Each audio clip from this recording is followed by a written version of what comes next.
Interactive class. चलिए शुरू करते हैं the revision of which chapter guys, come on. Elasticity of demand, elasticity of demand, right. चलिए पहले देखते हैं इलास्टिसिटी ऑफ डिमांड क्या है।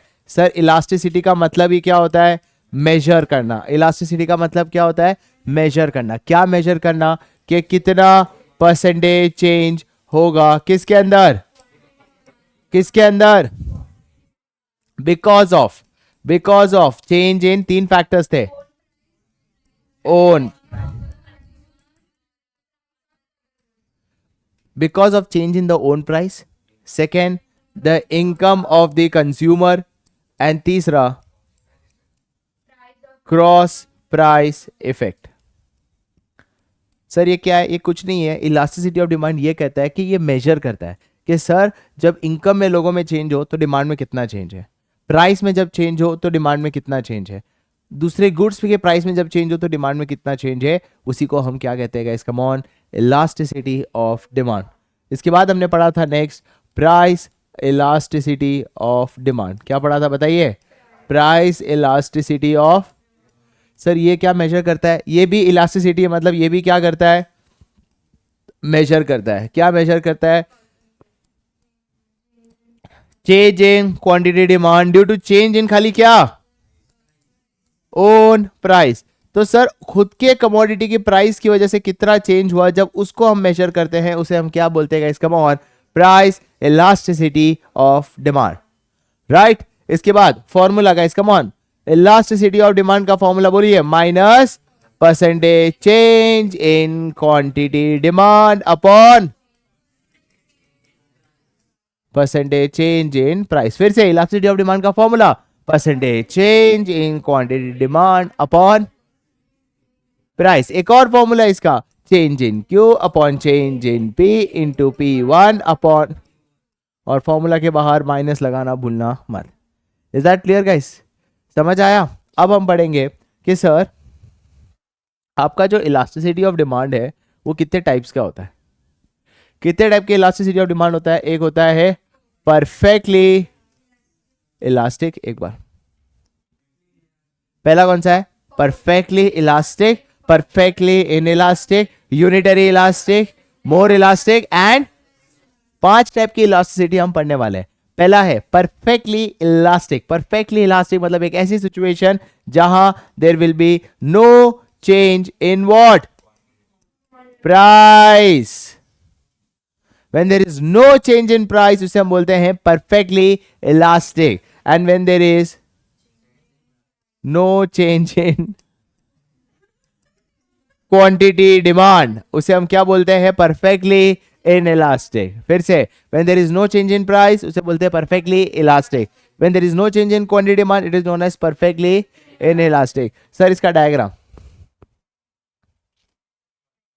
एक लाइन इधर, it's a horizontal straight line parallel to x-axis, it's a horizontal straight line parallel to x-axis। चलिए बनाओ, किसका बनाएंगे हम लोग अभी, परफेक्टली इनइलास्टिक। सर किसके अंदर कोई चेंज नहीं है, quantity, it's a perfectly inelastic because there is no change in what, quantity demand। Clear.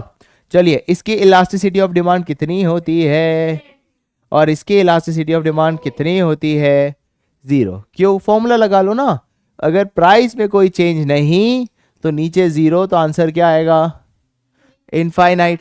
और क्वांटिटी डिमांड में कोई चेंज नहीं तो न्यूमरेटर में 0 आएगा, तो उसका आंसर क्या आएगा बताइए, 0। और याद है स्लोप, जैसी इलास्टिसिटी उसका एग्जैक्ट ऑपोजिट स्लोप। इसका स्लोप क्या होगा और इसका स्लोप क्या होगा,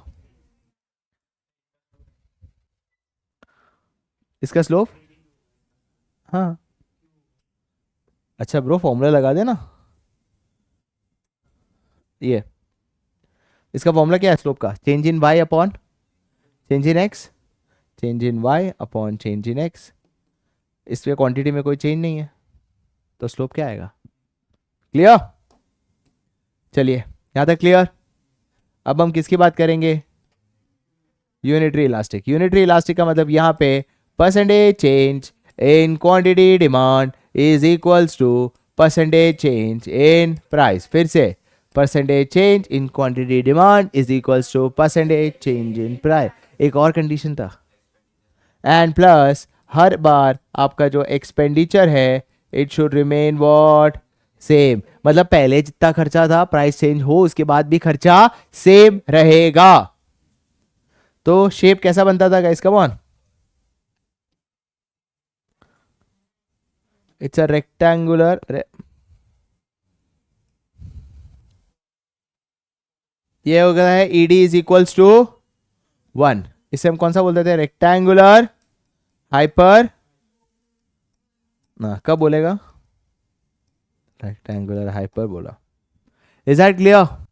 this is ED is equals to 1। इसके दो कंडीशन क्या है, इसको और एक नाम क्या देते हैं, यूनिटरी इलास्टिक, क्योंकि इसके अंदर जितना परसेंटेज क्वांटिटी डिमांड में चेंज है उतना ही चेंज किस में होना चाहिए, price, and expenditure remains same. ऐसे सिचुएशन में ईडी हमेशा क्या रहेगा बताइए, 1। Is that clear? क्या है, सबको समझ आया?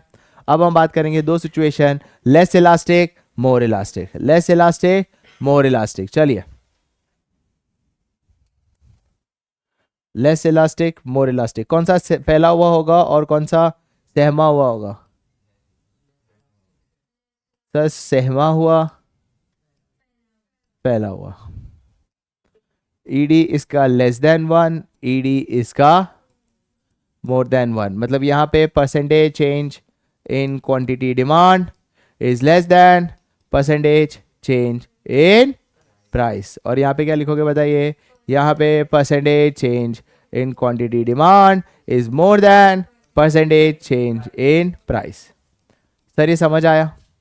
सर ये क्लियर है? ओके, तुम दोनों में मुझे ये बताओ कब लेस इलास्टिक होगा, कब मोर इलास्टिक होगा?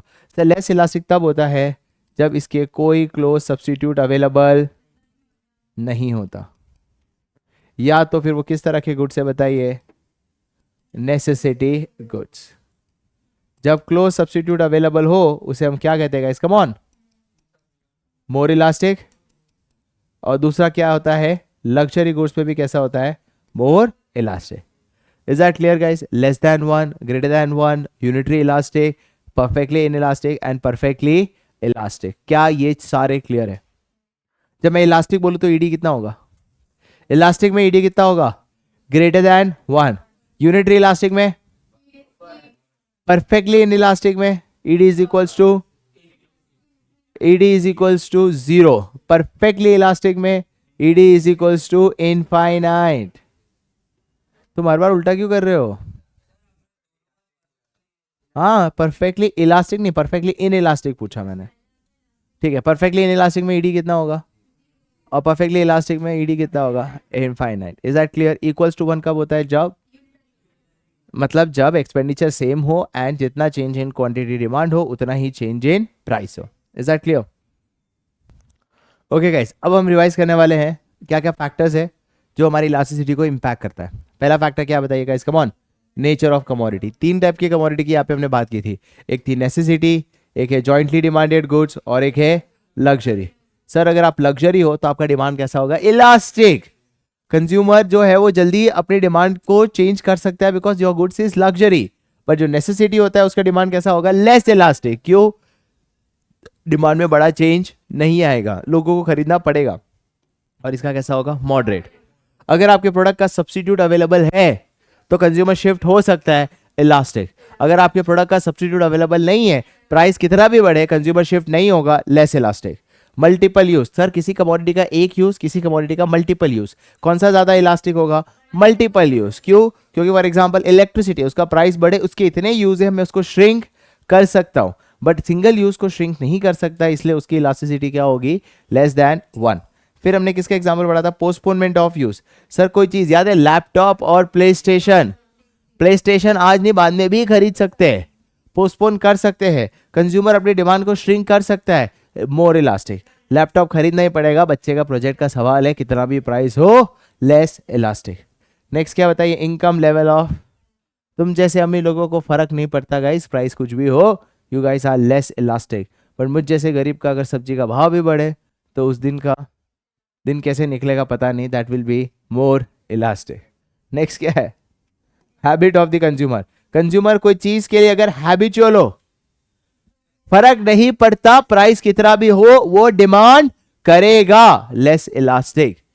प्रपोर्शन ऑफ इनकम स्पेंड, अगर आप अपने इनकम का बहुत ही कम प्रपोर्शन स्पेंड कर रहे हो, एग्जांपल कौन सा था इसका, चिप्स ले लो, ये ले लो, इसका भाव बड़े फर्क नहीं पड़ता क्योंकि आप अपनी इनकम का बहुत ही कम प्रपोर्शन स्पेंड कर रहे हो। पर अगर आप अपनी इनकम का बड़ा प्रपोर्शन स्पेंड करो, जैसे कार का भाव बढ़ जाए, मोबाइल का भाव बढ़ जाए, डिमांड कैसा होगा, elastic.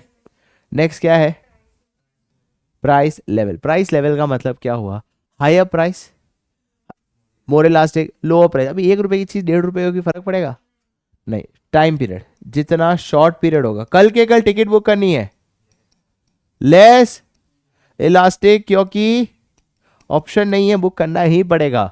Longer the period you have more time, you can change your quantity demand, then it will be more elastic. क्या ये चीज समझ आया, ये था factors affecting elasticity of demand, और इसके बाद सिर्फ और सिर्फ क्या बचा, न्यूमेरिकल्स। Is that clear. इसी के साथ ये चैप्टर का रिवीजन भी हो जाता है।